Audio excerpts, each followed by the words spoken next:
Talk to me about the introspection and the self-work that you've done over the last few years. Because just to interject there, man, like you're a young guy, right? You're 25. Mm-hmm. I was like an adult infant at 25.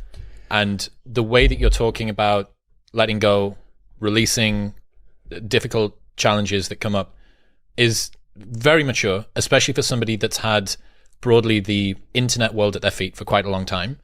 And I'm fascinated to work out how you go from that aesthetic growth thing to now, at still a relatively young age, taking value in different stuff. What have been the practices, the thought patterns, the influences that have got you here?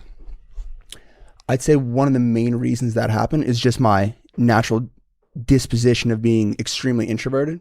So for me, I spent a lot of time by myself. That's my recharge period, yada, yada. Like we all know like how like introversion works, like basically. So for me, just long periods of time, just by myself, just thinking about shit. Are you an only child? No, I have 3 brothers. Okay. Yeah. Just thinking, just obviously listening to just lots of podcasts, like lots of great thinkers, just borrowing like thought patterns from other people and just building this larger like conception like in my head and then contrasting that with my own insights and things that I've just experienced. And yeah, just lots of like thinking, because I feel like that's how most things are like typically like resolved. Like there's an idea that I forget, like there's lots of people that talk about this. I'm sure you've heard people talk about this too, but if you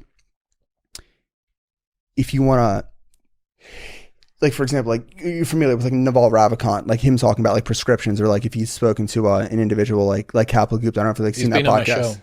Oh, he has? No. Very long time ago. Who? Kapil Gupta. No way. Correct. Has he actually? Yeah, the no prescriptions guy.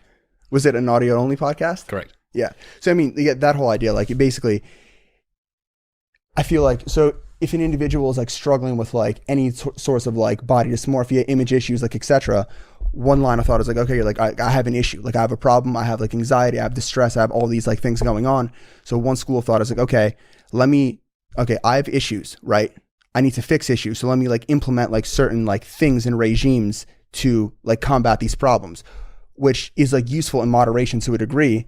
But I feel like for just a really, really deep internal authentic transformation, you can't do that by following just certain like, oh, let me just write down like in my like gratitude journal like 15 minutes a day, like every single day, like let me just like have this like mantra, like meditation kind of pattern. Maybe that works for some people to some degree, but in a certain kind of way there's a type of like insincerity that goes with that, because you become obsessed with doing the surface level generic action to get out of your state of distress, as opposed to just sitting and being in the distress without any agenda and just being there. And in that state, just naturally you somehow just wiggle out of it or dissolve or just transcend like the issue per se, or you don't even transcend it. You could just understand it on a deeper level. And it's that deeper understanding that gives like health, I suppose, if that makes any sense. It does.